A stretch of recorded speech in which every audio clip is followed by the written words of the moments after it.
Hello, in this video I'm going to be explaining Aristotle's square of opposition. Let's start with the four categorical propositions. Every A is B, no A is B, some A are B, and some A are not B. In order to explain these relationships, I think it's helpful to begin with an analogy. If you were to ask people, what is the opposite of hot, most of them would probably tell you that cold is the opposite of hot. And this is a type of opposition, but there is actually a broader type of opposition as well, and that would simply be not hot. So not hot would include cold, but could also include many other claims as well, such as slightly cool or lukewarm.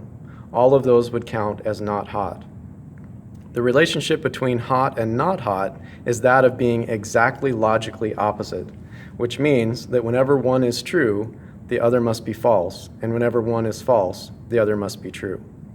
This exact same relationship exists between every A is B and some A are not B. It also exists between no A is B and some A are B. They always have opposite truth values. The contrary relation between every A is B and no A is B is similar to the contradictory relationship in that it's not possible for both of the contraries to be true at the same time.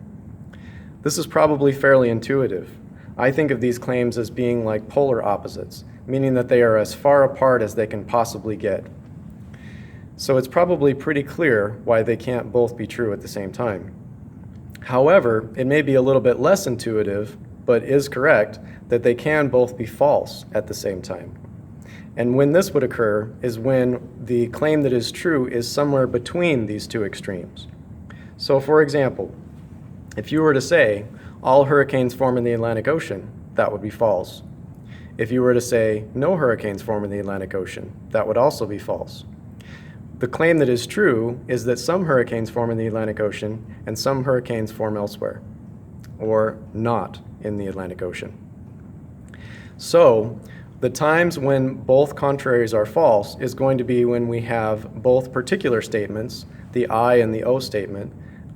When both of those are true, then both of the contraries are going to be false. The subalternation relation is the idea that if the universal statement is true, then its corresponding particular statement would also have to be true.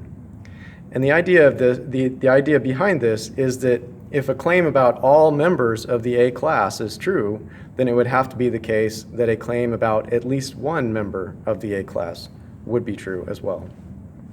So if you say all cactuses are prickly or every cactus is prickly, then it would have to be the case that at least one cactus is prickly.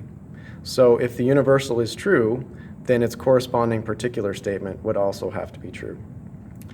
Similarly, if we know that the particular statement, the more restricted claim, is false, then it would have to be the case that the more general claim is also false.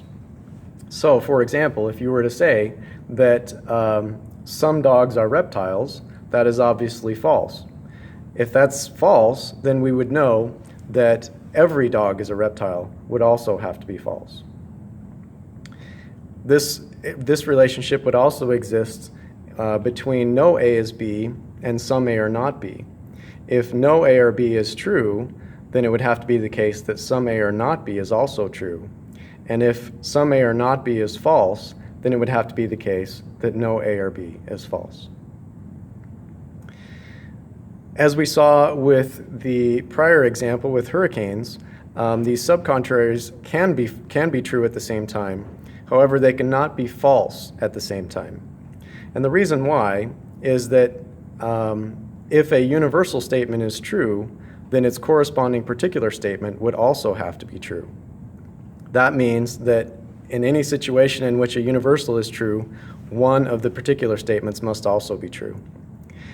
When both contraries are false, then both subcontraries are true. So in that situation, we also don't have either one of the particular statements as being false. So there's never any situation, there's never any scenario in which both subcontraries can be false at the same time. They can both be true, or one of them would be true and the other false. All right, so these are the relationships of the square of opposition. In my next video, I'm going to talk about the triangle of opposition. The triangle of opposition is going to be derived by using a different definition of sum. I define sum as not all and not none, rather than at least one, and this is going to have a dramatic impact upon the relationships between the four types of categorical statements. So you can see that in my next video. Thank you.